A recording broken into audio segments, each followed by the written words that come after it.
Fence, where intelligence and common sense come together. I'm your host, Lacey Steigerwald, aka The Raven. I'm so happy you could join us today. We are talking about, we usually talk about pseudos, and it sounds a lot like pseudoscience, doesn't it?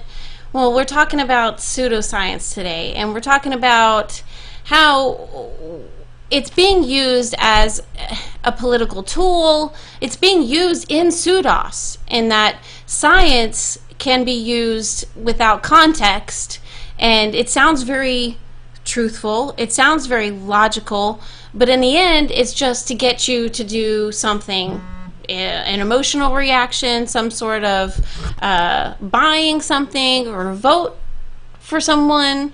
That's kind of where we lie.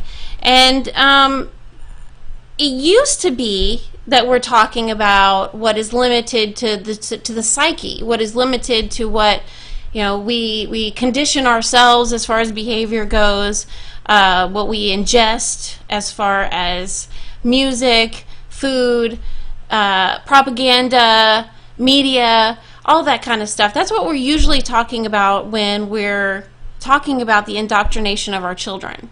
And there isn't one issue, I don't think, that means more to people across the board, whatever party you're in, than when they mess with your kids. And they're doing it. They're doing it right now, and they have been doing it for a long time. And we've talked about issues in regards to what's happening in our schools, when we talk about bullying being our biggest issue and the effects of that being the biggest issue. It's not that it's not. It's not that it isn't an issue. It isn't that it isn't a serious issue. It's that it is such a big issue, and what it really means to the safety of our kids and how they interpret that and how they grow up with that, and how we treat them, how we enable them to kind of believe things that maybe not necessarily what they need to grow up with as far as beliefs go. So this is weird, but we're moving into a section where it just makes me crazy. So I'm trying to I'm really hoping that I stick to the bullet points here, because you need to know, you need to ease into this. I know it's like, well, my cousin sends me stuff and she's like, I didn't ever think that this was possible. Where did these people come from? And my sure answer is, where they come from.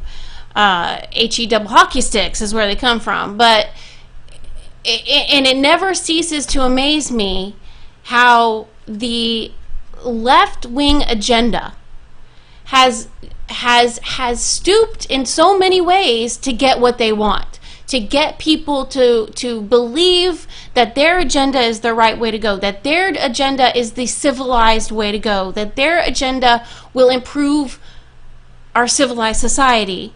And it's the exact opposite. Whatever we're talking about, it's not based on reality, so therefore the consequences of such could be anything. But logical people can put context clues together, can see the outcome. And I know science is interesting when you implant it in things to propagate your agenda. But when science gets really interesting is when it's used to predict things like devastation, financial ruin, psychological destruction, literal destruction of a country that is based in some pretty great founding principles. And lately it seems like we've gone into Crazyville, and we were on the edge before, and as conservatives we have taken up the cause even more so lately than maybe in a couple of decades, that this pseudoscience that's been used to get a political agenda across has got to stop. And we are worried now about the indoctrination of our children in this pseudoscience, not only for some pretty seemingly benign issues like global warming and climatization and things like that, overwrought emotion about climate change and getting mad about the Paris Accord. That's really the least of our worries right now. We're looking at people who are trying to tell your children that they aren't what they are, and trying to define them, therefore, as what that agenda would love them to be, which would suit their agenda. And it's sick, and it sounds dramatic, but that's where we are right now, and that's where we are today.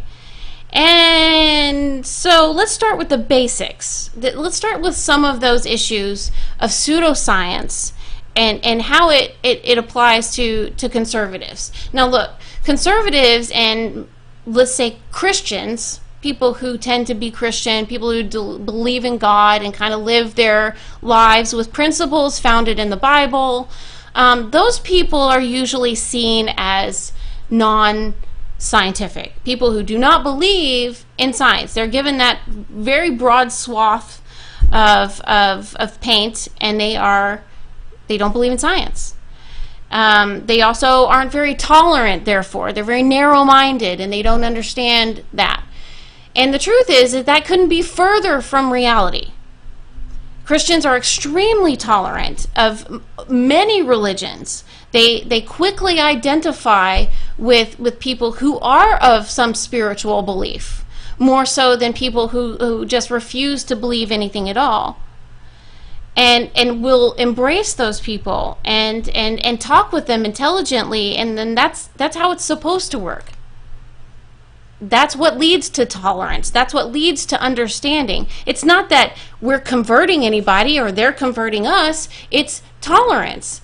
And if you take a couple of decades step backwards, I often say that we as conservatives are, much to the disdain of many conservatives, I tell them that they are the hippies of the old days. Those late 60s, early 70s hippies that were peace and love, create your own garden, live without pesticides, live without, big business always getting into your stuff. Jesus is good. Sounds pretty familiar, right? So sorry to tell you, but you're a hippie. Where's your bell bottoms? Where's your bandana? And you should be wearing rainbow colors. You're the one. That's exactly the truth. And it's because at that time, there was a lot of science. There was some undeniable stuff happening and going down that you could not deny was amazing and based in science, based on our own human achievements, getting to the moon, that sort of thing, satellites, launching rockets, that sort of thing, and that type of security that it brought America was one thing. But the other thing was that we were like, man, we have just broadened our minds literally as a country. And it didn't change the way we felt about each other, did it? Science didn't change the way we felt about each other. In fact, it shows that since the 60s, more scientists have, upon their discoveries, upon their own inspection and discoveries of science and in science, they have been more comfortable with the idea of there being a God and there being a master creator. Because the coincidental situations that we're in, if you could say that they're coincidental, it's just you're just blind.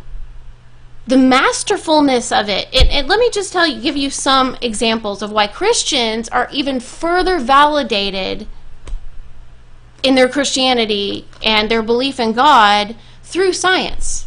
And this has been actually a trend that is growing. The more that in archaeology, the more that we discover things that are in the Bible as being buildings and things that happened, and discover instances scientifically that happened, that's science. And it's very validating as Christians. And if you want to pass over that seems like the trend that many are being comfortable with right now. They're very comfortable with passing through the tolerant period. See, I was saying we were on our way to getting to a really good place where we were all understanding that we both believed in science and we both believed what we believed. And if you don't want to discover God or you don't want to believe in God, that's fine. I feel like we were there and we were going towards there, and then all of a sudden, whoo, we like went way over into the other side. Let's forget about logic. Let's forget about science. Let's use a little bit of this. Let's forget about context and go with what we emotionally think is the right thing to do, because that's going to create peace. That's going to create my peace. It became a very selfish peace that we started seeking, and I don't know exactly when it started, but I know that our kids are very susceptible to thinking that way, and that they have been conditioned to be thinking that way. They have been enabled to be thinking that way for quite some time now. So the pseudoscience is definitely sinking in, and to figure out exactly how dangerous this is, we have a wonderful guest today, and his name is Gleb, and he is actually a professional scientist and professor, and he wants to explain to us, exactly why this is dangerous, especially in the political realm. There's also a thing called the pro-truth pledge, and how this might help us clean up clean up political realm as we know it. So he's going to explain a little bit more of that to us. But don't think that conservatives aren't in science, and I know that that's very repetitive on the side of us conservatives, but we definitely believe in science. It's the position of our planet in the universe. It's the fact that we have a clear atmosphere, where that is actually a very rare thing. We have a clear atmosphere to enable us to look at the universe, to observe these heavenly bodies, and that's a very rare thing. And think about all that we have gained by being able to observe our universe and the world around us and all these things that we've been given called science. That's a gift. By whom? The junkyard that went together and somehow the ooze formed all of this magnificent masterpiece. Okay. So we have a real scientist. We don't know if he's Christian or not, but he will be on with us in just a few minutes. I'm going to go to a commercial and we'll be right back.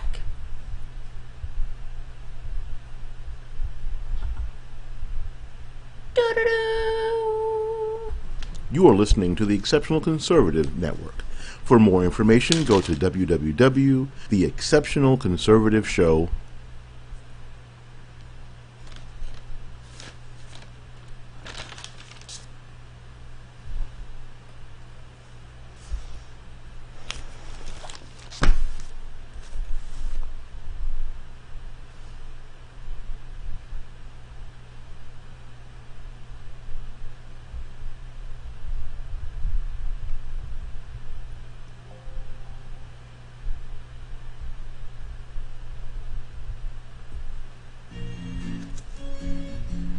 Christianity, conservatism, the Constitution, capitalism.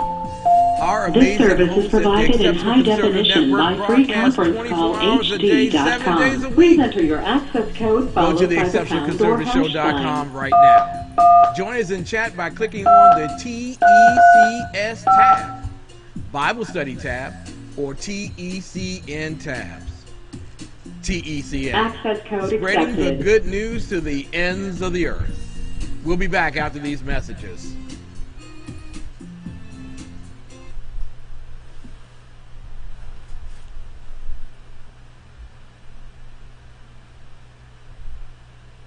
Hey, shake and bake, Cal! Woo! So, sorry about that. Today, We are talking pseudoscience and how that is being used to infiltrate exactly what we've been talking about as far as truth and believing what is true and believing what is happening in our climate and happening in our schools and happening with anything. We're talking about the media, we're being truthful, that's fake, all this kind of stuff. Well, now we're on to the topic of fake science. And I think this really is something that I'm very passionate about, considering I love science, but I am a Christian. I do believe in a higher form of creation. And I think that all the things that we have as far as science have been provided by a higher being, and a lot of that truth helps us move on as a civilized society. And we're being taught the opposite in these last couple of decade and a half or so. And my guest today, Gleb Tsipursky, I hope I'm saying that right. Gleb, are you with us? I think I have it on mute. Sorry. That's right, I'm here. Hey, how are you today? I'm doing fine, and you pronounced that correct, yes. Well, excellent. Well, where are you from, and where are you today? I'm in Columbus, Ohio, and that's where I'm from. Well, excellent. So I have only been to one place in Ohio, and I have been to Columbus, Ohio. I'm a big fan, actually. There you go. So did you get to head to the rally last night? I just have to ask. No, I didn't have a chance. I usually don't go to rallies. I tend to be an introverted sort of person, so Okay. I don't do well with large crowds. That's right. That is a very big sign of an intelligent person, someone who can probably survive better than the masses on his own, right?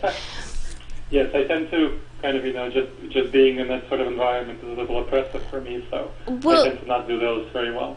Well, I'm so happy for you to be with us today, because how interesting is this that, there is a subject in the news recently that is alarmingly pseudoscience in regards to the transgender ideology.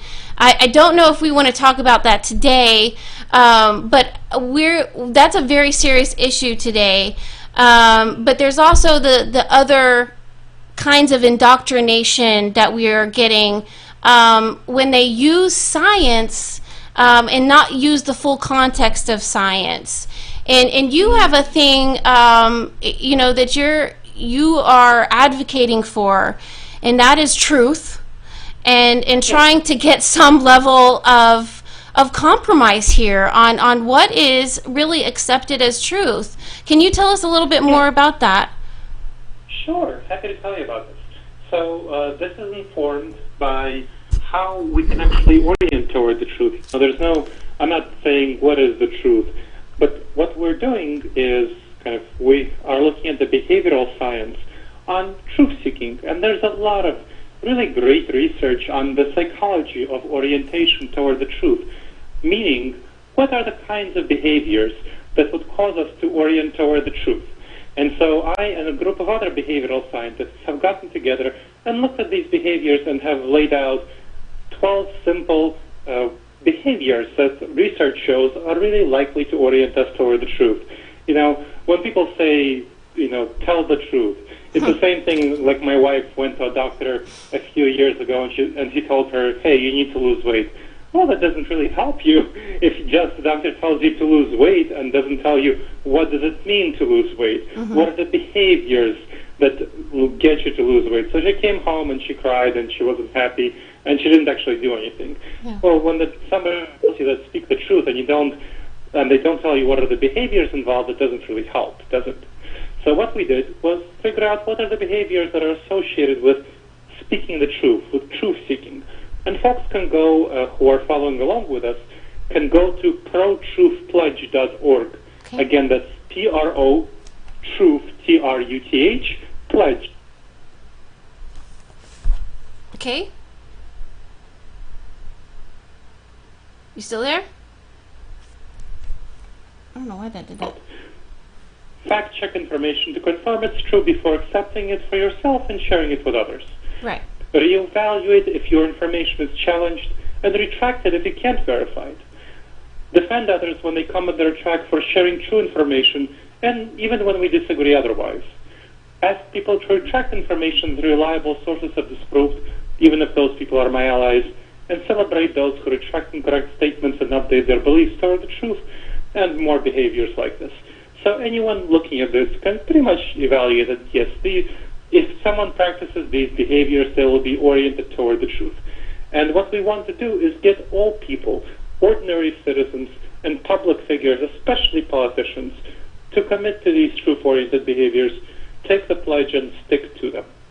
Wow, and that's so simple. It's a list. But look at it, Yeah. As a idea, people are going to go, yeah. People are just going to continue to lie. But in the practice of doing this and expecting the practice of doing it, I understand that, that behavior can change not only in the person that's practicing looking for the truth, but when someone is, coming to you with something that they have to say, they may be more inclined to tell you the truth, correct? Because they know you are probably checking into it, or maybe that's more valuable to society right now than not telling the truth. Yes, Which absolutely. So if you know that somebody took the pro-truth pledge, Yes. and we have a list of public figures who took the pro-truth pledge, we're also working on a list of private citizens who choose to self-identify as pledge takers. You can trust that person much more than you would, Joe on the street. So one of the things that we encourage people to do who took the pledge is when they share an article on social media to say, hey, P.S., I took the pro-truth pledge, I checked this article, I consider it credible, please let me know if you think I'm wrong, and I'd be happy to update my beliefs. I So love it. when you make an article like that, sharing it on Facebook or on Twitter, you're much more likely to make a higher impact on other people than if you don't. And other people will know to trust you. I mean, we have this huge epidemic of fake news. Yes. There have been studies that showed, so for example, there was a study that showed that the top 20 fake news stories in the 3 months before the 2016 election were actually engaged with on Facebook 8 million times, while the top 20 real news stories from venues like Fox News and Wall Street Journal, credible venues, were actually shared something like 7 million times and engaged with. So we have an epidemic of fake news, and fake news is sweeping our news ecosystem. People don't know what to trust, especially since, as we can see by the study, there are more fake news that are being shared. They're outcompeting real news. So if you share a news source and you say that you fact-checked it in advance, you took the pro-truth pledge, people know that you are much more likely to be trusted than the average Joe out there who's sharing a news story. Well, I agree with you completely. And the only thing that I would ask is, are you worried as much as a lot of conservatives and listeners on this show about our youth? It seems that, and I get the question all the time, how old am I? Because they don't believe that I belong to this certain category of people, and I don't. I'm much older than I appear, I sound. And they think that ages 30 and younger have really got a different type of mindset. And, and one of my theories would be that, they prefer to absorb that type of information. It's almost like junk food to them, as opposed to being, a little bit more introverted and looking for things themselves and looking for evidence themselves. Do you think that is there anything that we can do for that? Is that going to help? Is the Pro Pledge going to help these kids? This is a big problem. So there was a study done by Stanford University. They were studying middle school students, high school students, and college students. And they showed that these students on whom they were doing the study, when they went to a website, about 80% of them couldn't tell the difference between the news website, let's say, Fox News or Slate or CNN or anything else. Mm-hmm. They couldn't tell the difference between content produced by that website, that was actually produced by Fox News or Wall Street Journal or CNN or Slate or something like that, and content that was their paid content by advertisers. So, you can have, let's say, Hillary Clinton put content on the website of Slate or Fox News or CNN that would look like the content produced by that website. And these students, they couldn't tell apart the difference between real news stories and placed advertisement news stories that look like real news stories. Right. So 80% of them, this is a huge concern. This is our huge future voters. How can, they don't know that, and they can't tell that apart, and they're not educated in this stuff in media literacy, in social media literacy. The same studies show that these students, when they were exposed to a social media source comparing one news article to another, they thought that a news article that had a nicer graphic image was more credible, regardless of what source it came from. Yeah. Again, so that doesn't tell you much good. It's not good. It's not good. It's not good. Not good. And one of the things that we're doing is that we have a volunteer for the Pro-Truth Pledge, and we have a number of volunteers who are creating courses, educational curriculum courses. Yes. He's a principal in a Florida school, so he's creating courses that teachers can have that are informed by the Pro-Truth Pledge, where students would specifically be studying media literacy. Unfortunately, there's way too much teaching to the test going on, and not enough media literacy education, news literacy education, and we're working to partner with organizations that would want to do that and to provide content for teachers. But it takes, first of all, adults like the listeners to this show, going to protruthpledge.org and taking 2 minutes to cast their vote for the truth and signing up and showing that they're committed to the truth. Because if we don't get adults doing that, then there won't be an impetus for school districts to introduce media literacy courses. Right. Otherwise, how would they know? Right. We don't have politicians pushing for media literacy. We need to have ordinary people, parents, ordinary people showing that they care for the truth by signing the Pro-Truth Pledge. And the more people we get doing that, the more push we have with getting school districts to implement this sort of curriculum. Well, Gleb, this is an excellent start. This is what we're talking about as far as actually having real action to give. It's a simple list. But this simple list, like you said, is going to give parents the motivation to give this to their teachers and say, this would be a really good thing that I would like to introduce to the PTA. Because we kind of all look at all the situations as, all these individual issues, and we really don't know what to do about it, and we take a step back. But you're looking at, with the bullying situation, you have people who are being bullied because of who they wanted to vote for. But you had this celebration of voting in the schools, in the elementary schools and public schools, and yet there was there was bullying going on, but it was like, it's okay. We're totally against bullying, but we're going to enable this kind of situation to happen. There's a bullying from the teachers in regards to having their agenda passed on. Versus the parents, if the parents don't really know what's going on. And they're not going to know every little thing, but this pledge obviously is a really great tool to start with, and starting getting that out in the open, that we would like everybody to be on the same page with this. It's just wonderful. Did you invent this idea, or was this a cumulative thing? It was me and a group of other behavioral scientists. So I'm one of the lead creators. One of the behavioral scientists was involved, and there are other behavioral scientists. We saw there were so many lies and deceptions going on in politics in recent years, and we decided that, we need to do something about it. And there's just getting people to self-identify as truth tellers and committing to these clear, truth-oriented behaviors would be a wonderful start. Imagine if you go to the teacher in your school and you'd say, hey, are you comfortable taking this Pro-Truth Pledge as a teacher who teaches my students? Wouldn't it be nice if all the teachers took this Pro-Truth Pledge and behaved this way in the classroom? This is not a Republican thing. This is not a Democrat thing. This is a truth thing. We can all agree that these are truth-oriented behaviors. So whether the teacher is a Republican or a Democrat, they should not convey their ideas to the students. They should just be truth-oriented. And, this is what they should be conveying. How should the students orient toward the truth, figure out educational literacy, figure out how to differentiate fake news from real news? Yeah. And we should have, all the PTA members, all the school board members. Wouldn't it be wonderful if they take the pro-truth pledge? We have a number of school board members who, as public figures, so the pro-truth pledge also has specific incentives for public figures like school board members and journalists and podcast show hosts and politicians who take the pro-truth pledge. They get to be listed on a list of public figures who took the pro-truth pledge.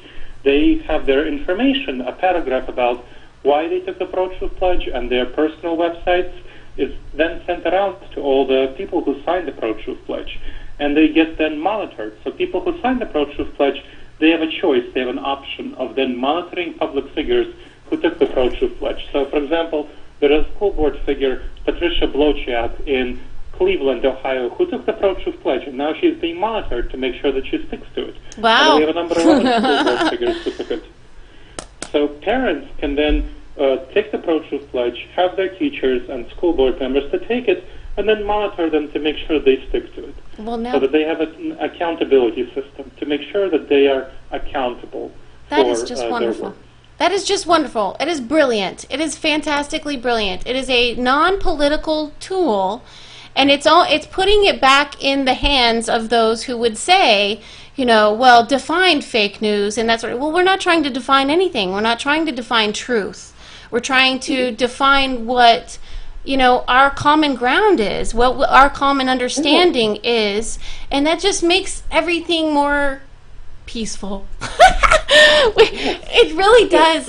It is just wonderful that we could use something like this. And I also like the fact, and my kids are going to love this, and I partially hate you for this. They're going to be wanting me to sign up, and they're going to want Daddy to sign up, and if they sign up, it's just a really, really wholesome thing to think about. That's neat. I'm very impressed by this. Now, do you have any advice for us as, like me, I'm very passionate, and in regards to science and I'm also a student of psychology, and and the lying part has always got to me as far as it's almost counter survival. When you manufacture your own environment, your brain has to keep track of all that stuff. And I've known so many people who just demolish their lives with stress and all kinds of stuff, just adding to that. And most of it is just setting themselves up in a false reality of what's going on. Do you have any advice for us talking heads who know that this kind of false news and kind of the ridiculousness of the investigations and things, that's not going to stop, is it? Yeah. Well, it can stop. So here we can take a lesson from other very successful movements that have really, I see it as very sad when people say, hey, we need the government to intervene in everything in order to regulate No. us. We don't. No. We can have a citizen grassroots movement, and here the pro-truth pledge clearly defines the talking heads who are oriented toward these truth-oriented behaviors, and they're not, because people can take public figures, talking heads. I'm a talking head. I go on news shows and TV and radio, and that's fine. I took the pro-truth pledge. I'm being monitored. Other talking heads, other figures, conservatives and liberal alike, have taken the pro-truth pledge and are being monitored.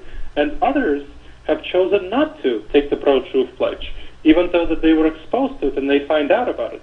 Well, now we know who is committed to these truth-oriented behaviors and not, because once somebody finds out about the pro-truth pledge, they have a choice. They can choose to take it or they can choose to not take it. Right. And these are 12 very simple, clear behaviors that you get to orient toward the truth clearly. It doesn't mean that if you don't take it, that you're going to be a liar. By no means am I saying that. But you do know that if you take the pro-truth pledge, you're going to be monitored and evaluated, and you're going to stick to it, or otherwise people will call you out.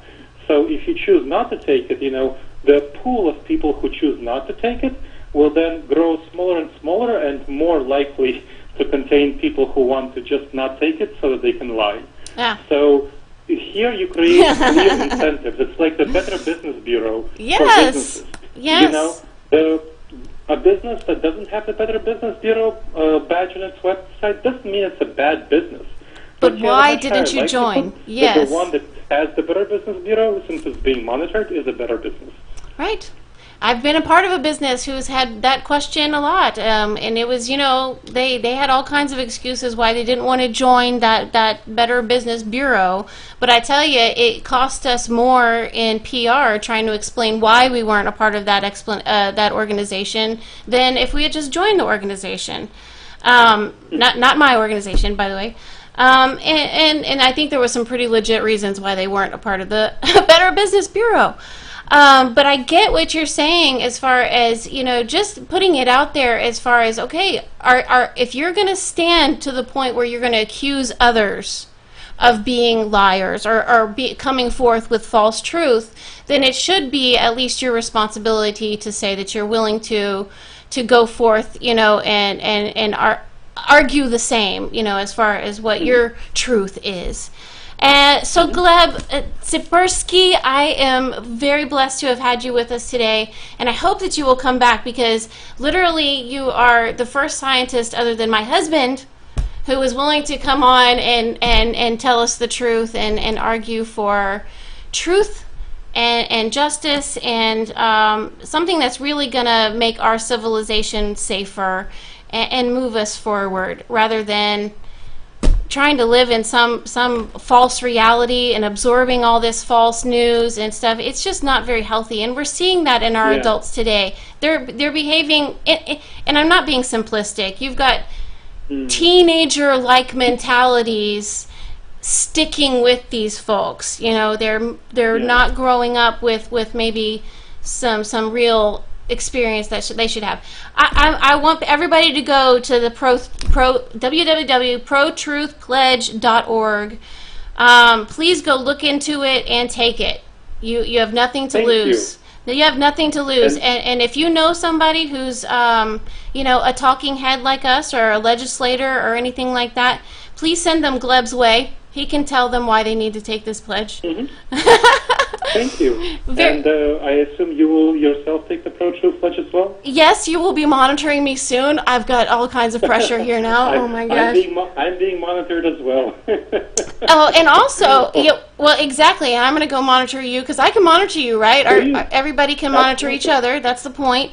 Also, go check out Mr. Tsipursky's book. He has many, but one of the most popular is Find Your Purpose Using Science. And I tell you, there's nothing better than looking into it for yourself and using how to use science and truth to better your life and others. So I bet this book is very interesting. I encourage people to look into that as well. But most importantly, go to the protruthpledge.org and sign up for that. Thank you, Gleb, for being with us. Please come back again. I will check in with you very soon. Wonderful. Thank you so much. It was a pleasure to be on. Very, very wonderful to have you. Thank you again. Have a great night. You too. Bye-bye. Bye-bye. Wasn't that fantastic? Isn't that wonderful? Isn't that a great, brilliant idea? I mean, when we put out ideas like, well, everybody should tell the truth and everybody should sign up to this truth, and you know what happens with that. And we were talking about it on Wednesday, or what day is it? When we were talking about on Monday, as far as the Republican Party making our current president as a candidate sign a pledge, right? Sign that I will be loyal to the Republican Party even if I don't get the nomination, meaning you will not run as an independent, Donald Trump. And at that time it was like, well, of course I'm not going to run as an independent. That's not a logical thing. But he signed it because he didn't think that was really a feasible thing either. Only till after the election do we know for sure that the people who also signed that pledge, the others in the Republican Party that promised to be loyal to him, turned tail and criticized him every last step of the way and did not uphold that truth, did not uphold that pledge. So we've seen pledges like this not work out. But think about that. That's kind of all in theory. There wasn't like a list of things for a person to say, okay, well, I've covered this, and I've covered this. It's not even so much as for the other person. It's for you. It's like I said, check yourself before you wreck yourself. It's very hard for us talking heads up here to do it. And I don't disagree that it's very hard for people in the political realm to always be 100% right and factual about everything that they say. I don't even give any criticism towards the president when he speaks in hyperbole or he says something that is a little bit off of what you would semantically chop into pieces as the truth. And so this applies to every one of us. If the president has to go through the 12-step program every time he says something, that's one thing. But maybe if we started doing that as a regular habit, it's not necessarily that we've got to get the paper out and read all 12 steps. It's in here. It becomes a principle. It becomes something that we are conditioned to do. And it used to be something that we naturally did. Lying is not a natural thing. I've studied this extensively. It is against your survival to lie. Not only are you taxing your brain, which physically has to keep track of all of the stuff that you lie about and what is reality. You can't say, okay, let's save our energy for all lies. Your brain has to keep track of everything. And the more that you tangle things up as far as what is real and what you have to remember you told everybody, versus just knowing the reality and knowing the truth, it's less stressful. And the second part is automatically lying, is automatically assuming that the person that is receiving your information wants to see or hear something different from you.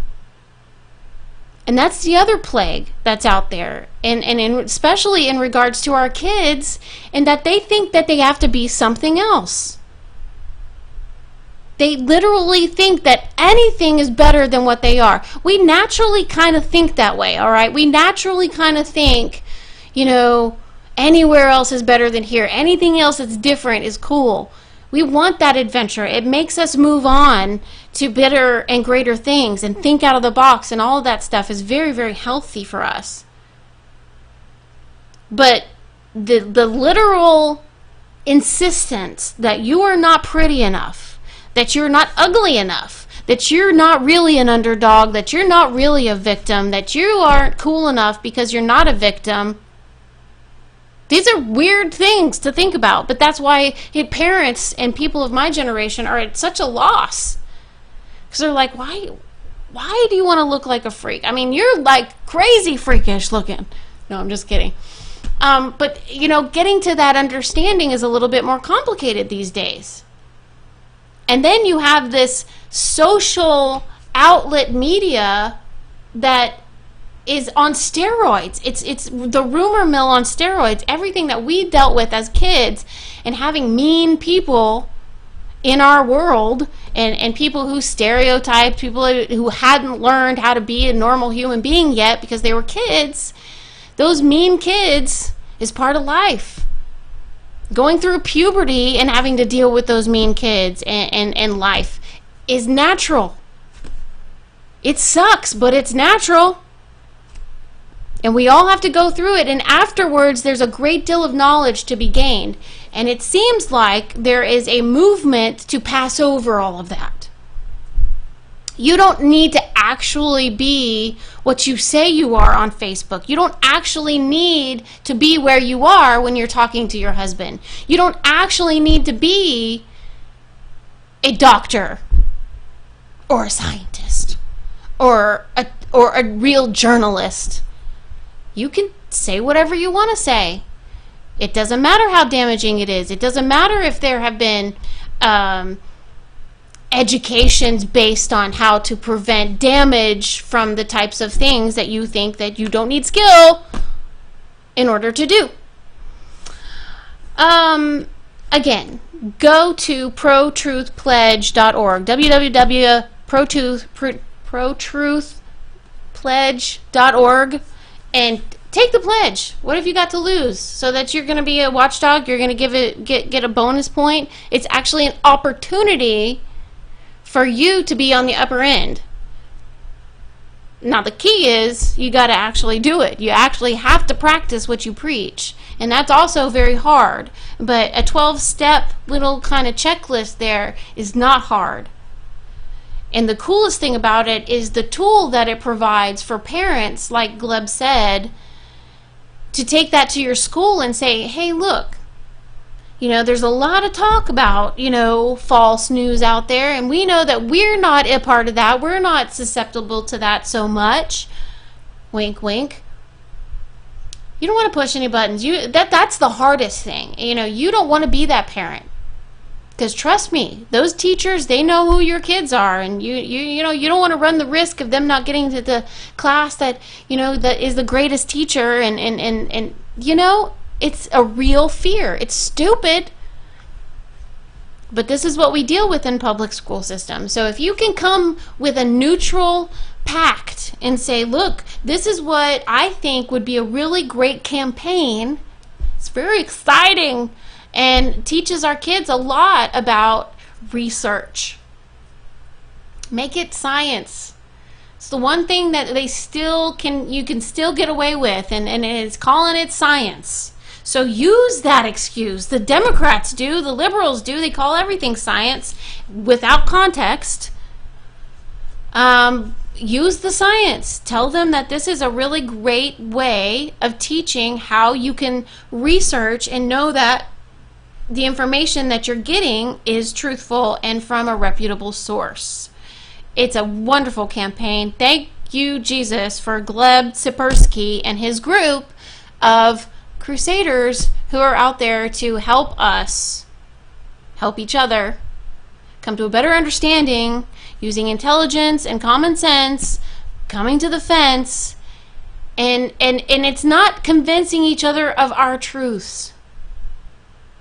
It's coming to the understanding of each other. And that's all it is. Don't make it more complicated than it has to be.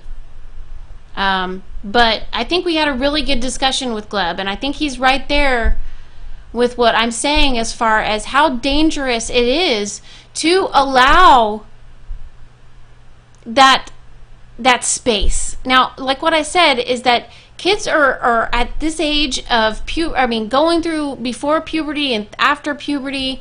They have so much space to fill in their brains. We never fill up all our space, right? That's the truth of it. And they are just now learning how to fill up that space, and they will fill it with anything. Okay, and they'll fill it as fast as possible. It's very satisfying, and I think that what's truthfully the long-term damage causer is this absorption of the junk food information. Like he said, they don't know what's the difference, and they're attracted to certain things. Well, there are people out there feeding this to them. Sometimes it's as benign as just making them want to buy a certain deodorant. But sometimes it's really, really bad. And we're going to talk about in the next hour what our new challenge is.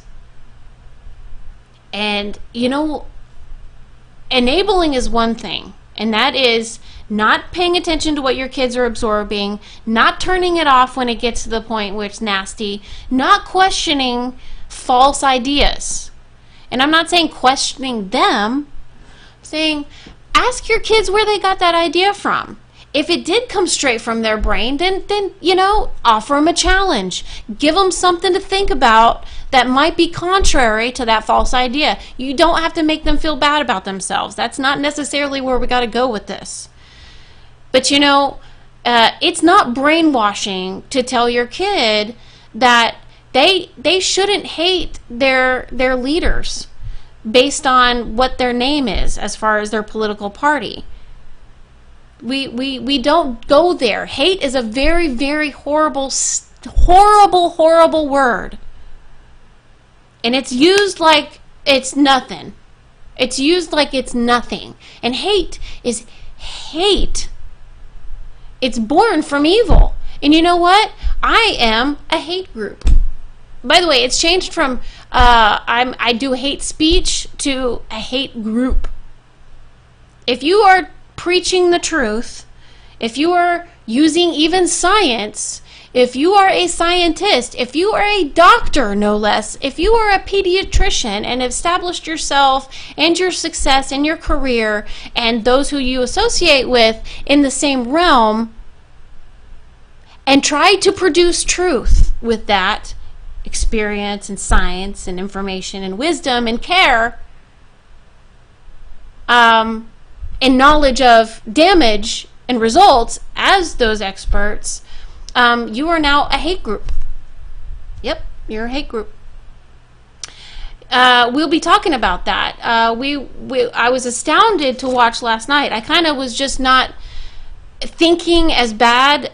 This could be as bad as it is, and it's very new. It's not a new concept, but the technology is there, the ideology is there, and this is the next step in indoctrinating your children, not only in the psyche, but also physically in one fell swoop.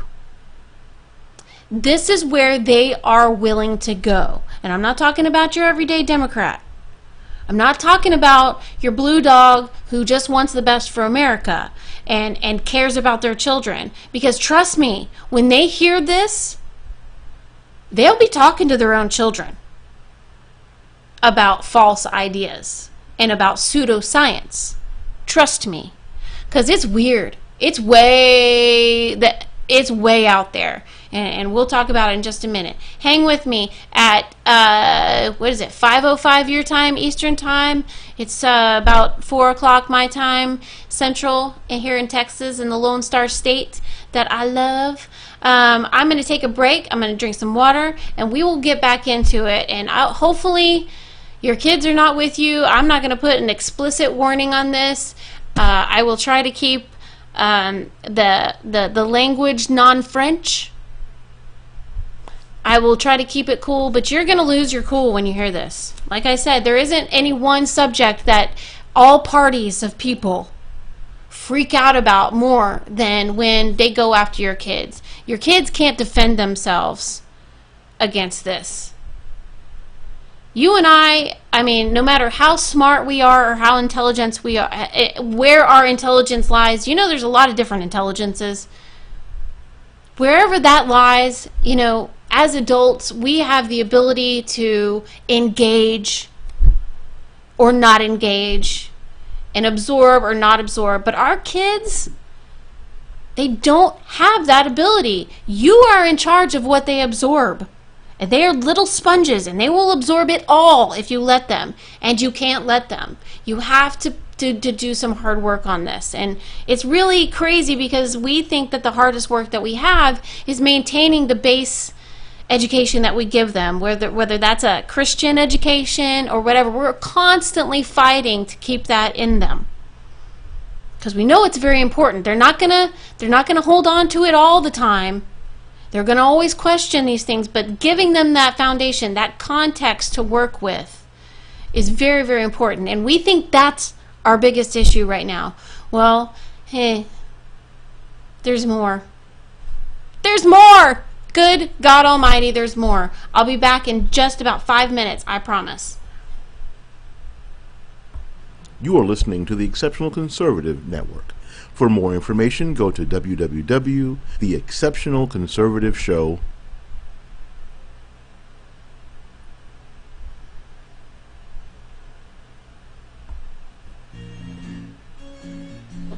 Christianity, conservatism, the Constitution, capitalism. Our amazing hosts at the Exceptional Conservative Network broadcast 24 hours a day, 7 days a week. Go to theexceptionalconservativeshow.com right now. Join us in chat by clicking on the TECS tab, Bible Study tab, or TECN tabs. TECN, spreading the good news to the ends of the earth. We'll be back after these messages.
All right. Welcome to On the Fence, where intelligence and common sense come together. Most likely.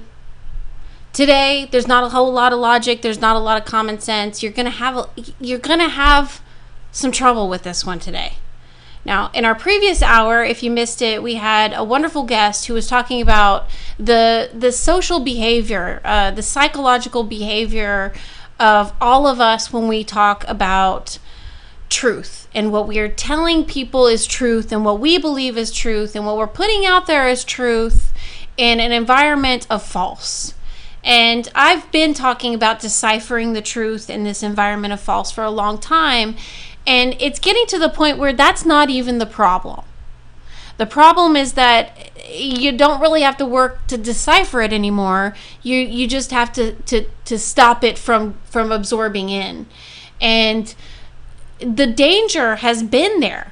The danger has been in our media, in the marketing, and everything that we absorb every day. I think there's something like 200 some odd marketing messages that you get via bulletin board, via phone, Facebook, wherever you see advertising. You're hit with about 200 versions of that before you even have your lunch in the morning or in the early afternoon, whatever. It's just the morning period. 200 pieces of crap that you are meant to absorb to either buy something or behave in a certain way or vote in a certain way, think about a person in a certain way or a thing in a certain way. Where the peace and quiet of your life is unsettling almost. You're unsettled with your own thoughts. And that's what's so ironic about this whole thing, is that we were talking about the indoctrination of our kids. And part of that is allowing them to absorb a lot of false ideas and moving forward with those. Never do they question them, because we don't question them. We've been told that we're not allowed to question them. We're not allowed to question these false ideas because it discourages free thinking, it inhibits their self-esteem, yada, yada, yada. Yeah, in the context of them coming up with this thought of them exploring fantasy, if they're exploring their imaginations, that's one thing.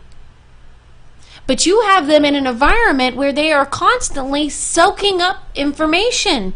If they're not out in the field and in the woods picking flowers and contemplating the earth and where it came from because they're bored. They're bored, you give them their phone. They're bored, you give them an iPad. These kids are playing with phones and iPads from before they can talk. They are absorbing this stuff because you're too busy, or you need to get through the grocery store because you're a multifaceted or multitasking mommy or multitasking daddy and things, and it's okay. But think about it for a minute. They're not the same kids that we were. How many of your parents locked you out of the house during the 110-degree Texas summer heat? Mine did. Get the hell out of here. Go play. Don't play inside. And that wasn't when we had video games. That wasn't when we had all that kind of stuff. I mean, we did, but we got a few hours and then we had to go outside and use our imagination or die of boredom. Those were our choices. This day and age, they have not had the opportunity so much to absorb a lot of the free thinking. And you may be misinterpreting their free thinking as theirs. Do you ever think that maybe if you don't question where that idea came from, then it might not be theirs? They are absorbing all this stuff from school, all kinds of places, and the only thing that you can do is figure out a way to ask them about it. You know, don't accuse them of you know, pulling someone else's ideas, you know, as their own, that they're a follower or whatever you want to say. Some people start absolutely adding labels to it. You're a loser if you go with that group. You don't want to be stupid and go with that. If they jump off the bridge, will you jump? Kids go la la la la la la la la when you say stuff like that.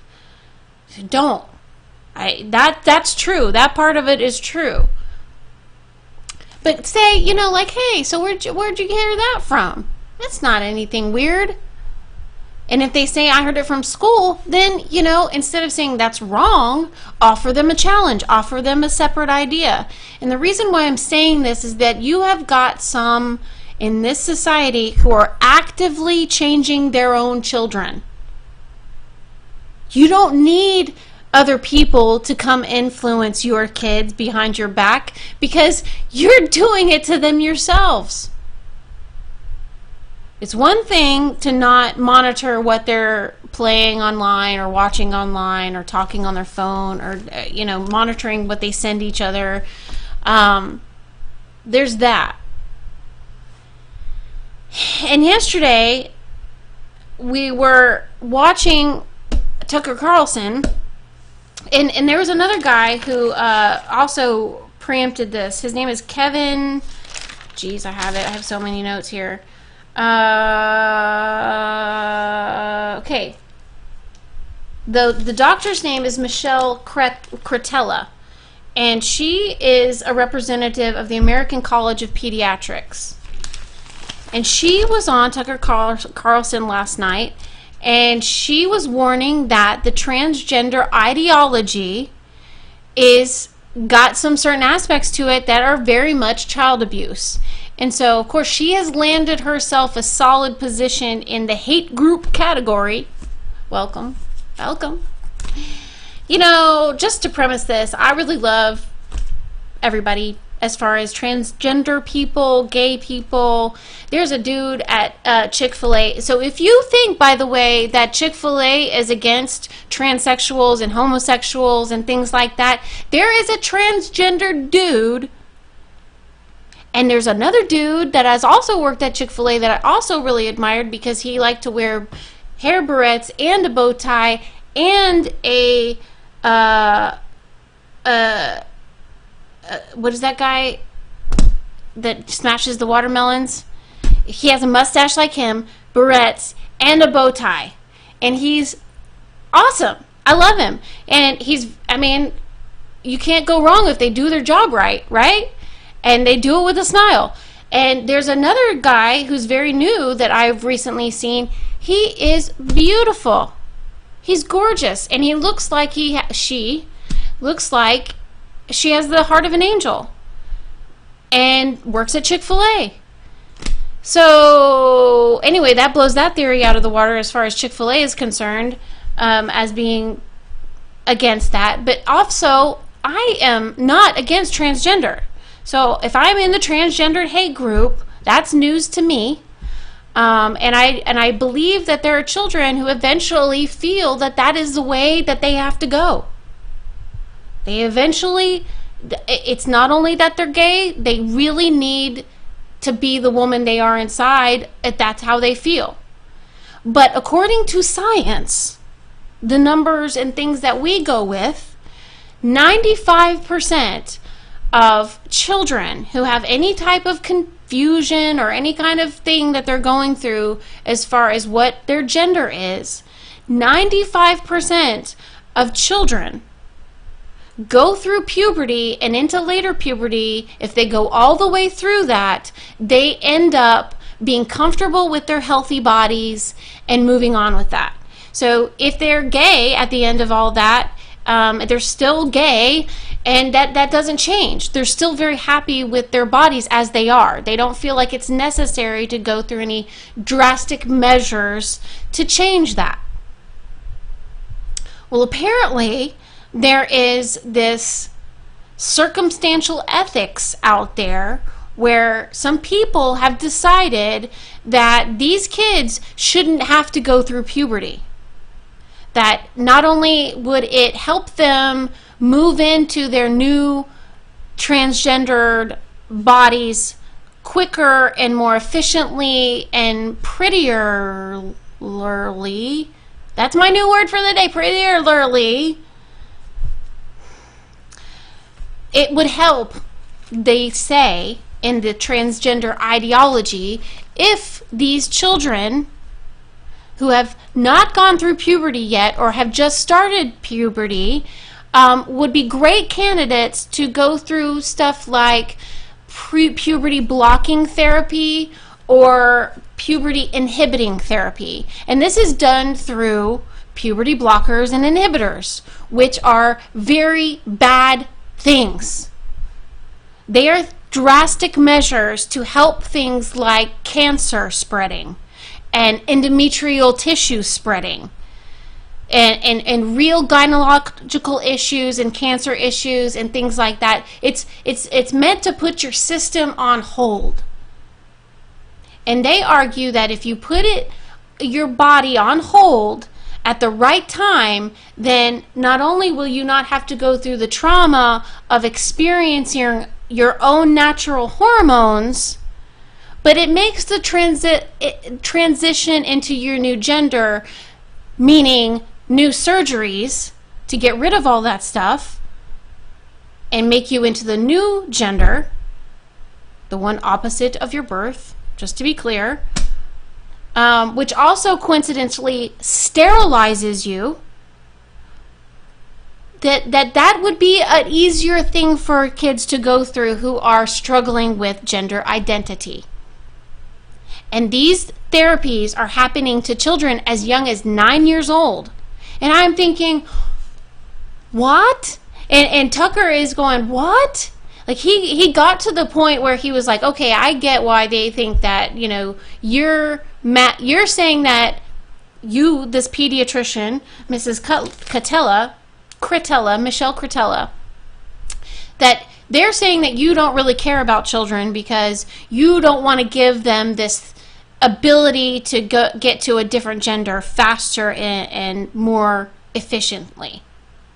And she's saying, absolutely not. It is child abuse, not only physically by giving them these medications, these puberty blockers and inhibitors, but it is also abuse because you're trying to tell them what they are before they even know what they are. Further, you're going to sterilize them. And they have no concept of that. I know 20-year-old men who think they don't want to have any kids ever, and they want to get, their little tubes tied and knotted, and it's like that may not be reversible, dude. You don't really know what you want when you grow up. And nobody does. So they're talking about prepubescent children saying, you know what, you're going to be totally sterile and never have any children. And that's going to be cool with you because it's cool with me. If you're want to be a girl that bad, the best way to be a girl, the best way to change into a boy is by doing it as soon as possible before you even know what being a man is or before you even know what a woman is. And psychologically not allowing them to go through puberty, as horrible as that is. Puberty is not fun. Puberty sucks. Puberty even sucks worse in the environment that these kids are in with all the bullying and social media on steroids. Trust me, I get it. But it could only be worse by trying to tell them that they are something that they're not. What if they're not? I've dealt with children in the adoption world, in the international adoption world, because I dealt with mainly kids with special needs. One of a very common special need coming out of China is children being born with both parts. And it's not necessarily hermaphroditism or anything like that. Sometimes they're just born with, a piece of that or a piece of that. But anyway, they may be born with both parts. And in a culture like China, for example, they will, in some cases, choose based on what they think is a culturally appropriate thing for that kid. They will choose. They say, well, we want a boy, so we're going to make this baby a boy. They may not change they may not do any surgeries or anything right off the bat, but they will raise that child to the gender that they prefer. And just knowing that, that's so wrong. And the results of that are a very confused individual. And by the time that they, get adopted and they get to a situation where they have loving, nurturing parents to help them through all of that, they end up coming comfortable with what they have. They may not do any surgeries at all. They may keep both parts and still consider themselves a man or still consider themselves a woman. It's up to them, and they can make a more psychologically sound and more natural decision when they're older, when they're past puberty. According to this pediatrician, he says anytime before that, it's not up to you. It's up to them to give them a healthy future. If you try to tell them psychologically what they are, you can see how damaging that is. But now let me introduce you to the real kicker. Actually, I'm going to give you a commercial, and then I'm going to give you the kicker. I'll be right back. It's for my own good. I can't just keep talking like this, or I'll be in big trouble, right? I won't be able to use my voice. And how sad would you be if that were the case? Do. You are listening to the Exceptional Conservative Network. For more information, go to www.theexceptionalconservativeshow.com.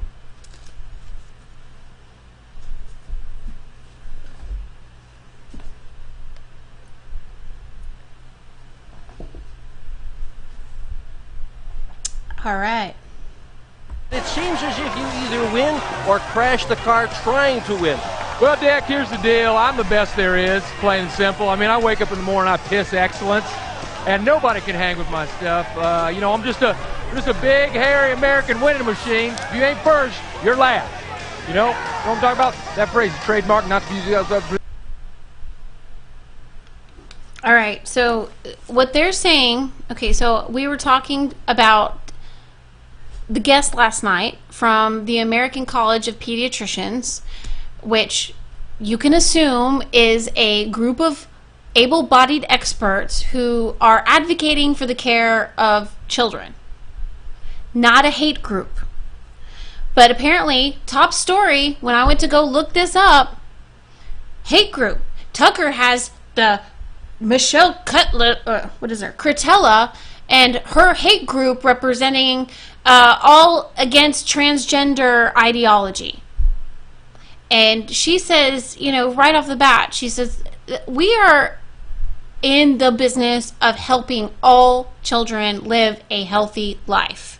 Like, it does not it is not new to us to have children confused about their gender. And from the age of, 2 to 10 to 13, I mean, almost to 13, to pre-adolescence, they still engage in fantastical thought. They still engage in their imaginations, and pushing those realms and things is very healthy for them. Saying, okay, if you think that you're a girl and you were born a boy, and we haven't encouraged that as parents, we will let you be what you want to be. We haven't had any influence on that. You're saying that this child believes that they are the way they are, then let them continue that. But what these parents are doing is taking it to a step where they are endangering their children, and it is child abuse. And I can tell you that. I am not a psychological expert. I am not a doctor, but I am the recipient of the drugs that they are using for puberty inhibiting, for this kind of pause on development. I'm an expert because I've had it firsthand. I had it as an adult. And let me tell you, this crap is nasty, nasty stuff. And it is only used pretty much as a drastic measure to curtail cancerous spreading, but also stuff like endometrial tissue. So you've heard of people who have endometriosis. I, at a very young age, had a level 4, stage 4 endometriosis, which is something that you get like when you're in your late 40s and have had endometriosis your whole life and never had it treated. And then you have a hysterectomy and you go on with life. But at 20, 21, trying to finish college, and I have my whole future ahead of me.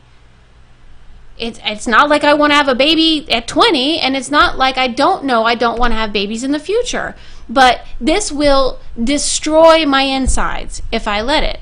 So the only thing that the fertility doctors and the gynecological experts could think of is putting my system on hold for as long as they could. And unfortunately, it's not that long, but anything helps kind of put that stuff on hold so it doesn't feel like it needs to propagate. It's hormone-based, all this kind of crazy stuff. So they put in artificial hormones. They induce this kind of pause. Nothing about it is natural. And the reason why they only let you do it, they only give you these injections. It's an injection. And it's interesting, I'll get to it, how friendly they make it sound. It's a big damn shot, and it's really damn expensive, and it's really unnecessary for anyone who is not in a drastic situation. Let me just put it that way. As an adult, don't do it unless they make you. Worked out for me in the end, but I don't know how much that really actually helped, given that, again, it only puts these pauses on for a little while. They're prescribing this for 3-month periods, and then you take a break, and then you do it again, and then you do it again, and then you do it again. This stuff is horrible. The stuff that they're using is called Depo-Lupron. It's one of the things.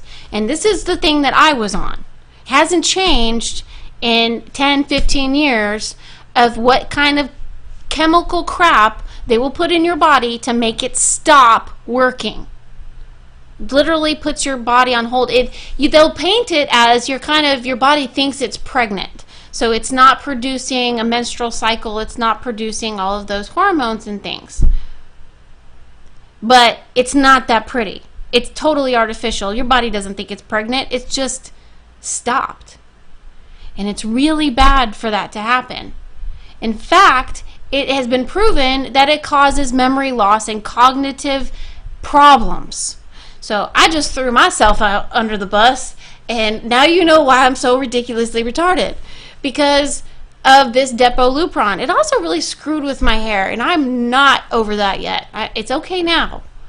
I am really pissed off about my hair.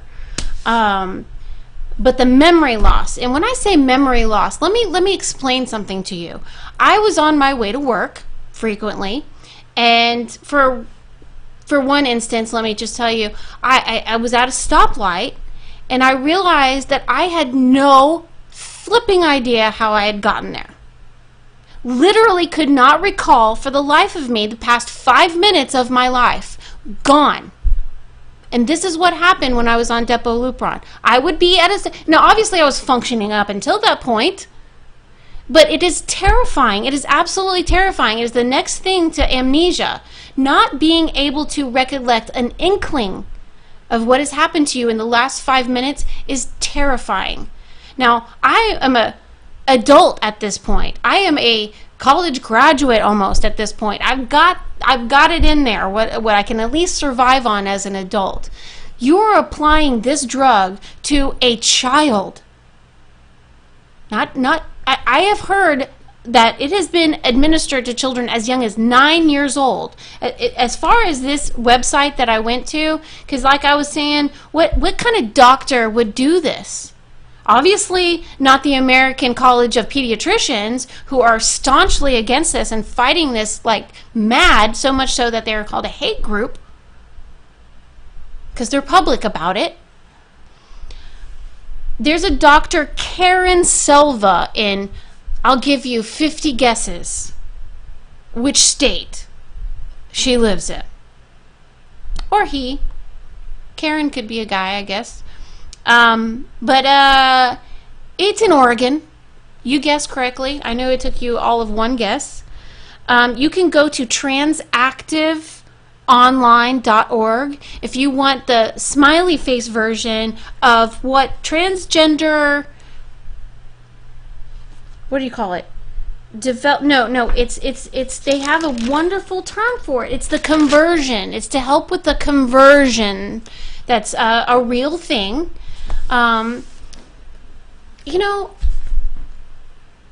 Could it not just be normal natural development? No, it is actually called, quote unquote, conversion.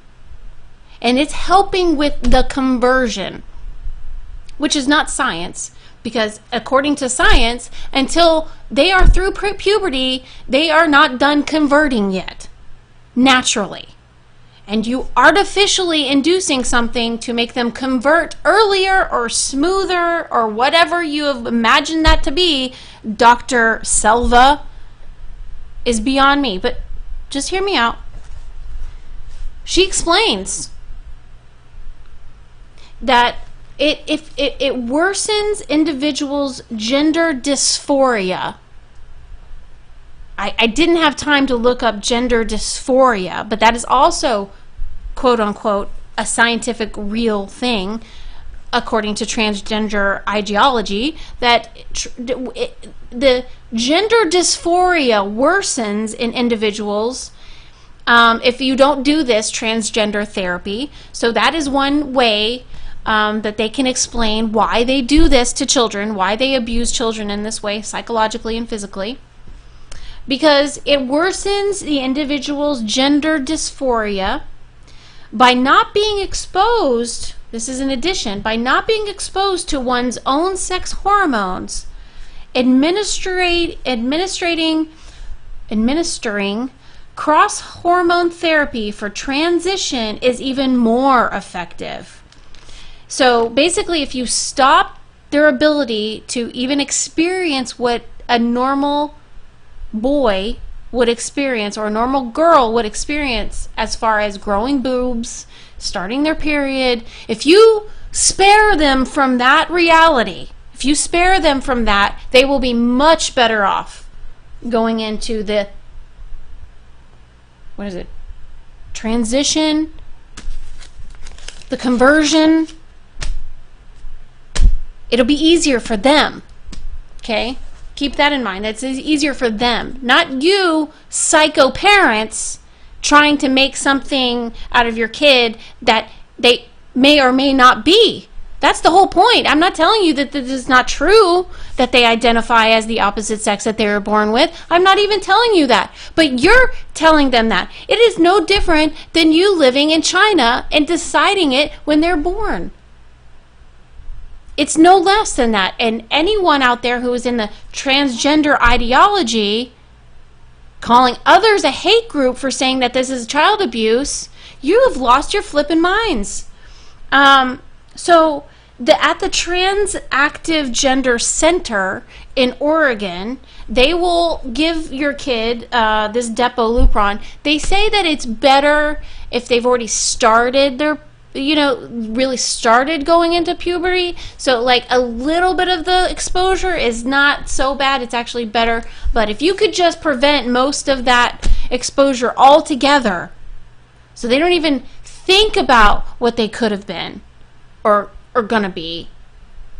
They just have to set their image on what they really want to look like and be, and we will make it through Depolupron, something that makes you completely lose your flippin' mind. And I can't imagine the damage that does to the cognitive abilities of these children. These are kids that need to remember the algebra that they learned 5 minutes ago. This is how they need to learn how to remember how to drive. Like I said, I was able to get to where I was, no problem. But I'm not necessarily being tested on that. You know what I'm saying? I'm not tested on, I don't have a college exam the next day. I don't have my SATs the next day. I don't have an algebra test in high school the next day. I don't have to compete in a real world, as far as what, and I do, and that's why it's so bad for me as an adult. I can only imagine, where do these people come from thinking that this is okay to administrate to a child?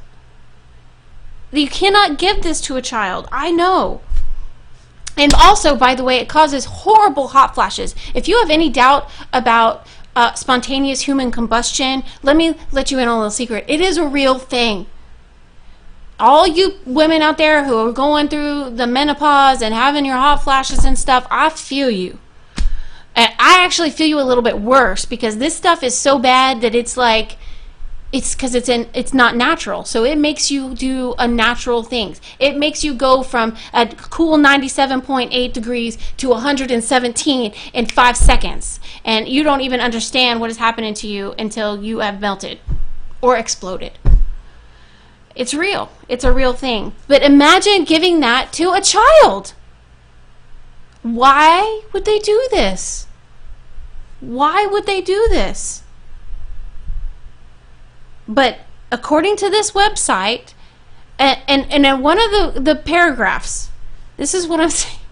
One of the bullet, they have the headline in bold print, and then they tell you, like, what's the question? What the talking points? What do we use this for? What if a child, the talking thing line was, what if a child has already begun puberty? So this is taking from a parent or somebody who's interested in changing their child's gender, either with surgery eventually, whenever they allow them to do that. What can they do in the meantime to spare their poor child from the natural development that they are soon to undergo, like the rest of the world?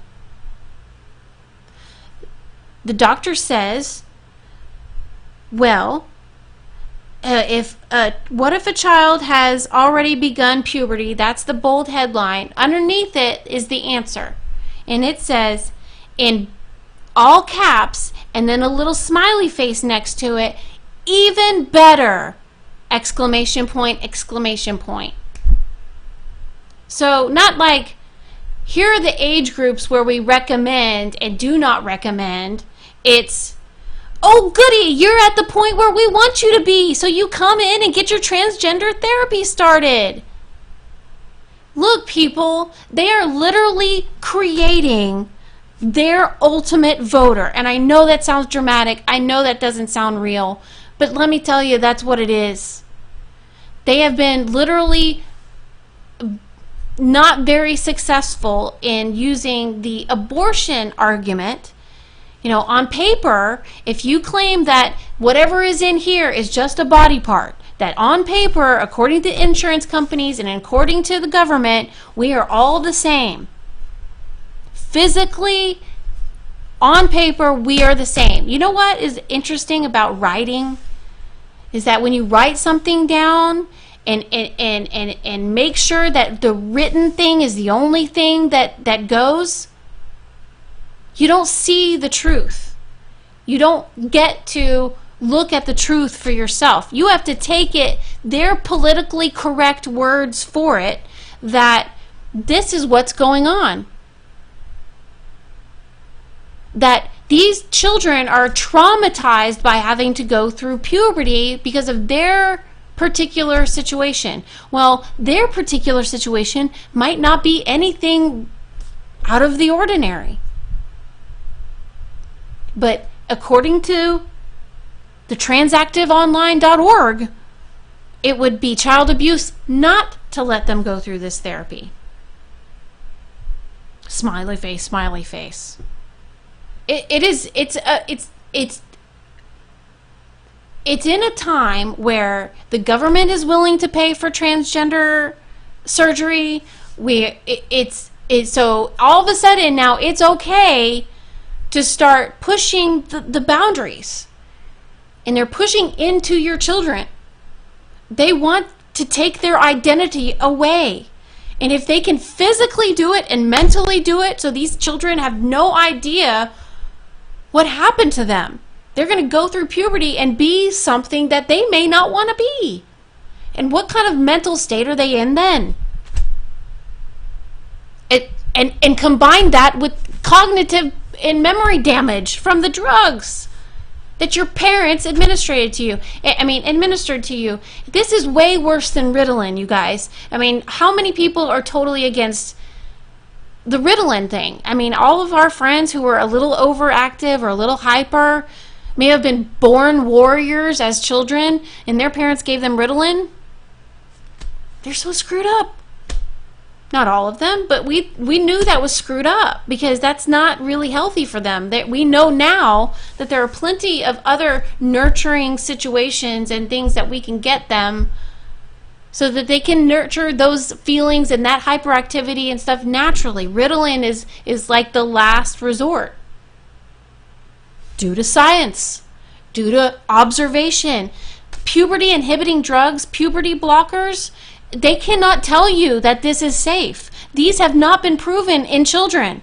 There is no long-term studies on giving Depolupron to children.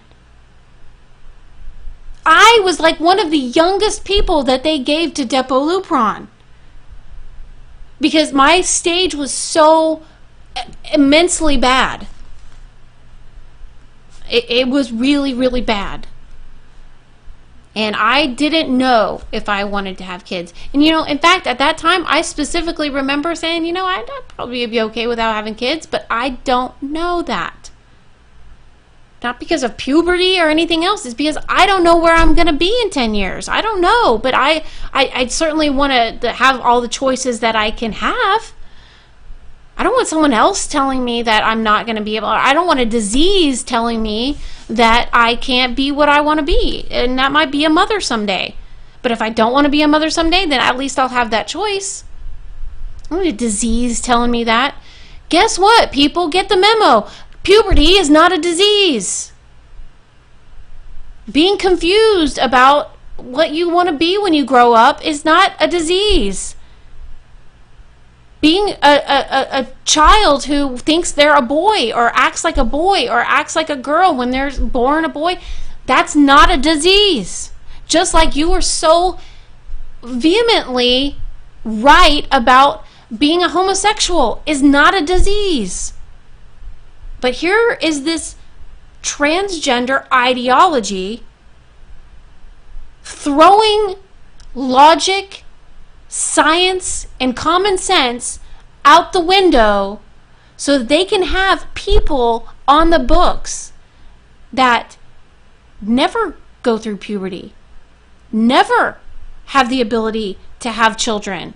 There is a built-in new gray area where you cannot say one is a man or a woman. So I guess that means that it's equal. And that means that we're all, on paper, supposed to look the same. And that's not true. That is a false ideology. I am very proud of the difference in my body. I am very proud of the miracle that I am able to provide. And I'm especially proud of it now that I once almost didn't have that ability, and thank God for the miracle of science in my doctors who kept me fertile for as long as they could. I had doctors doing the opposite of what they do. I had fertility doctors who, for 6 years, kept me from getting pregnant. You get that, right? They're fertility doctors. Their whole job is to get you pregnant. I had them trying to figure out, discover ways to keep me from not getting pregnant, but yet stay fertile. And let me tell you, that was a journey. 6 years later, 4 surgeries, 2 of them pretty major. I have 2 little miracles that I would never think twice about. And to know that I was at an age where, I was like, hey, I'm cool with it. I'm cool with that. To think that I would not be cool with not having my miracles right now. That's just that's not common sense. And you cannot, as a parent, a guardian, a politician, a Dr. Karen of Oregon, transactive online, transactive gender center in Oregon.com, you are not helping children move forward through a difficult time in a healthy manner. You are going against the Hippocratic Oath.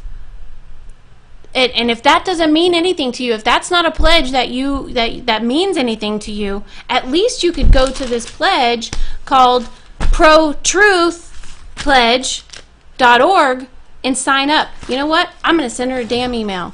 Dr. Karen Silva from Oregon, you're about to get an email from me, and it's going to have a little link to it called the Pro-Truth Pledge. And then I'll also ask you to double think your little smiley face and think about, are you marketing to people? Are you informing people at that point? Because that's a real key there, that you're not on a website that is in there for your best interest. If you sense they are marketing to you, it's probably not your best source. I mean, look at us. No marketing whatsoever. Deficiently so marketing.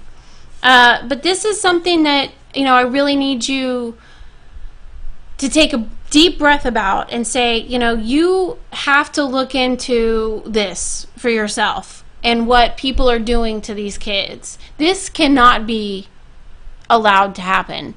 I think this ranks up right up there with, just look at it from a simple perspective of, like, do you want your world to look like China? Is that your cultural standards? As far as, this is tradition.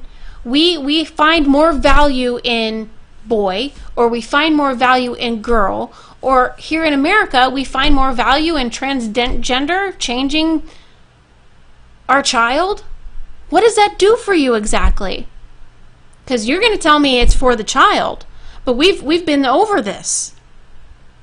They've indoctrinated your kids in the sense that, well, they make them do a vote in their elementary schools, despite the environment of really vicious bullying, especially to those kids who free think and want to vote for Donald Trump because they think he's cool.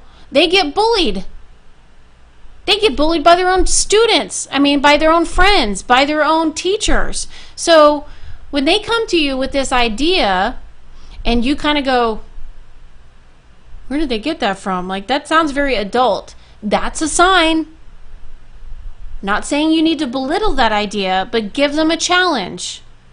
Ask them where they got that idea from. Think about it in another way. I'll give you an example. One of the things that I, as a conservative, I'm got my radar on, and environmental protests are one thing. I'm all about the environment. But when it was in regards to the Dakota pipeline, our public school our school for our kids decided, one of their teachers decided they would have the kids write a letter to the president. And, my pricks go up and I'm like, oh, good grief. My kids are writing letters to the president without my permission.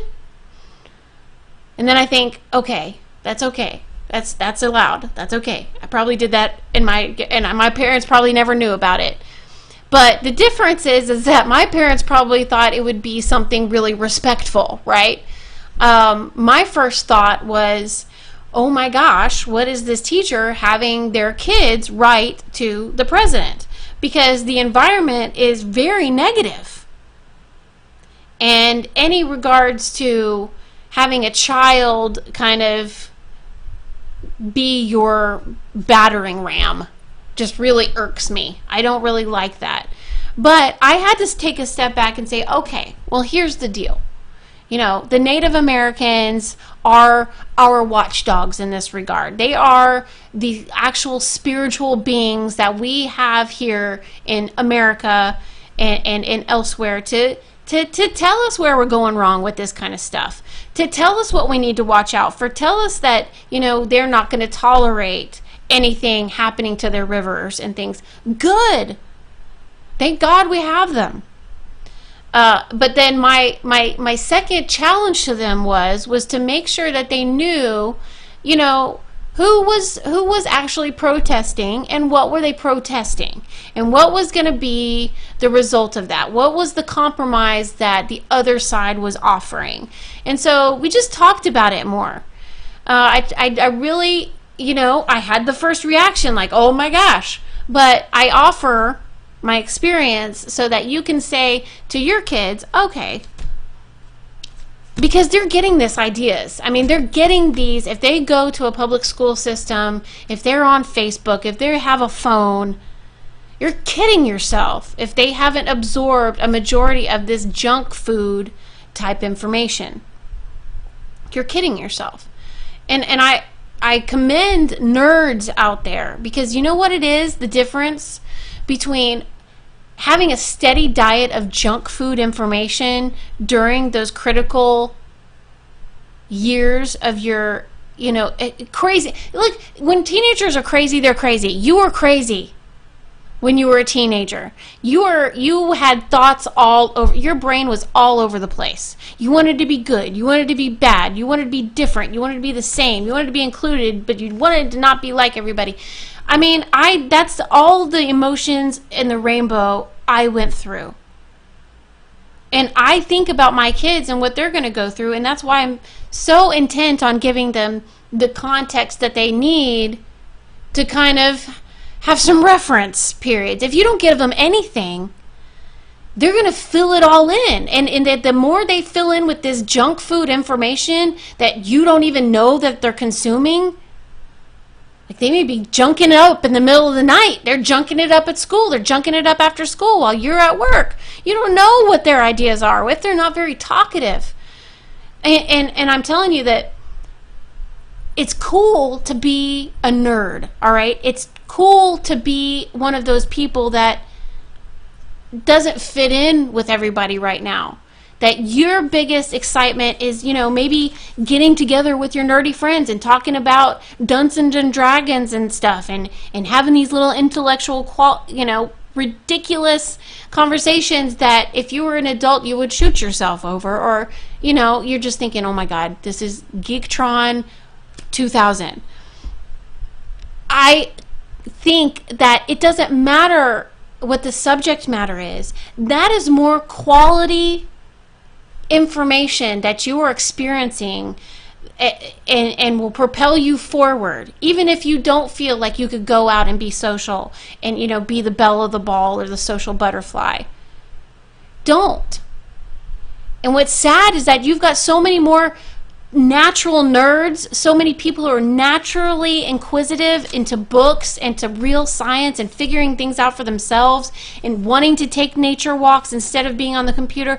They are naturally being driven. I mean, they have that natural drive, and it's being aborted because the threat of being bullied and that being your biggest issue in life is making kids do things that are contrary to what they even want to do, even if it bores them to death to go to a party rather than, be at home with their family and doing something really geeky. They would prefer that, but they don't do that anymore. They go out with their friends because of the peer pressure. It's so bad. Nerds are cool. And we, like I said, a couple of generations ago, we were going towards that. It was like, okay, being a nerd is awesome. If you watch Jaws, oh my gosh, Richard Dreyfuss and his nerdy scientific being rich and everything like that, that was very attractive during that time. Was it not? It was. It was having brains and kind of learning to be a man and the same thing. That was like the ultimate man. We have crossed over into beta male territory where you've got girls in record numbers not getting married and not having families because they simply cannot deal with beta men. And the truth is, if you look at marketing and all of that, you see like these strange, weird commercials that don't seem to have anything to do with the product, but yet there's this muscular man without a shirt on a horse talking about body wash and stuff. I mean, why? Because women are the ones that go and buy that body wash for their men, and they want their man to smell and look like that. It's not rocket science.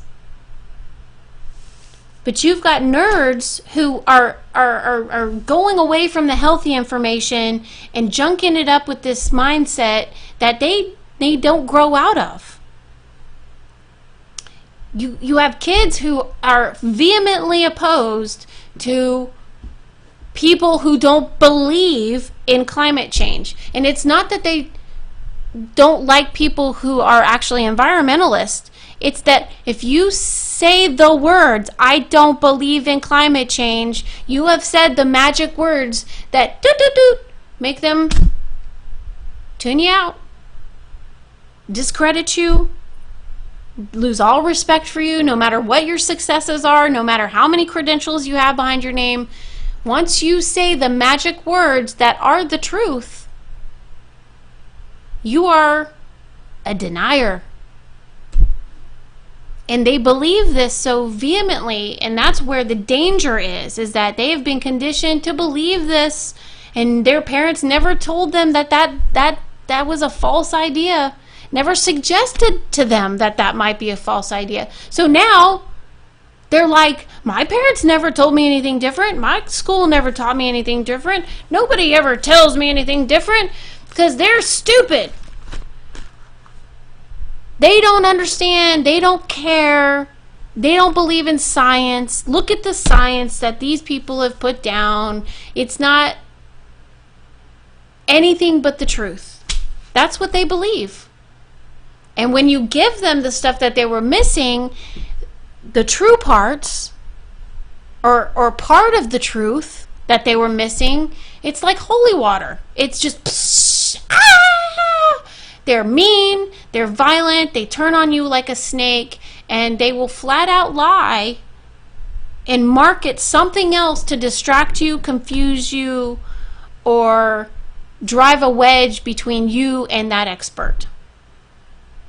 And all the while just making you confused and make you not be anywhere near to being confident in what you naturally believe.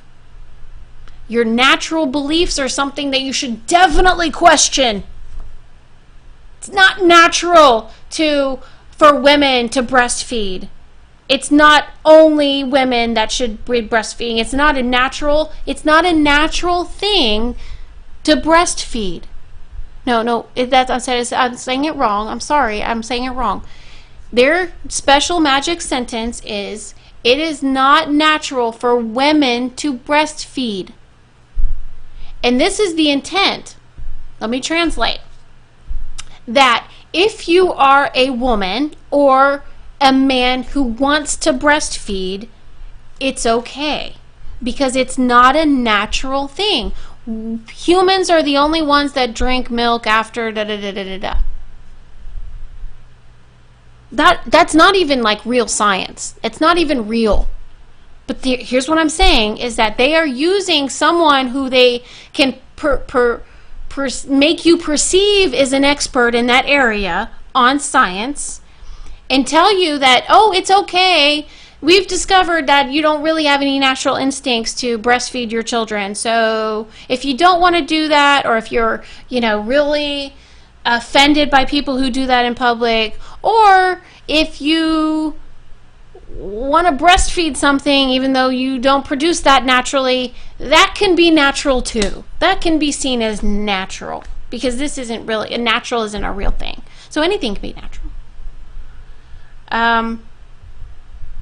So that's very disturbing. But now we're into a territory where your little kids, if they start fantasizing about being another gender, you're looking at territory where, we're trying to call it ahead of time and saying that is child abuse. Making your child believe that they are a gender that they weren't born with, or administering drugs to prohibit their natural puberty. Any doctor on earth would tell you that. But for some reason, there is a movement of transgender conversion advocates out there that will tell you that you are the abuser by not letting these parents do this to their children. And the thing that took Tucker aback the most was that she said, they stunt the puberty as long as they can so that they can be ready to do the transgender operation, so they can remove the genitalia that identifies them with their gender of birth and give them whatever else they want plastic surgery wise, to make them more of what they want to be. But that sterilizes them, of course. They aren't able to have children after that. And Tucker was like, what? And he's like, he's trying to freak out because he's trying not to freak out because of the Nazism here, the pure Nazism.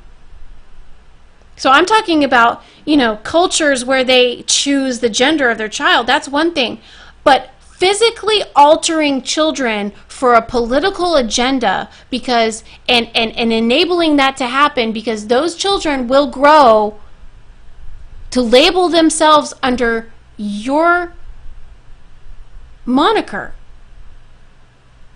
And you've already laid out the plans for it. You've already laid out the blueprints. You've already enabled the absorption of this type of information as this being science, this being the right way to go for a civilized society. Making a person be something that they're not ready to be yet. That's Nazism when the result is sterilization. How is that different from encouraging only African Americans to have abortions? How is that different? It's having these children who are, by, I don't know, some definition confused, sterilized. Do you see how that sounds? You don't want confused children to reproduce? Is that where you're not going with this? So who cares about who? The Raven has got to go because I am totally done with my time. And I bless you for listening. I hope you got something out of this. I know it's a little intense, but go to the Truth Pledge, the protruthpledge.org. Please do go there. And always visit the TECN, the Exceptional Conservative Show TV.com. I mean, we're always here. There's lots of hosts to tell you how it is. The Raven is out. Take care.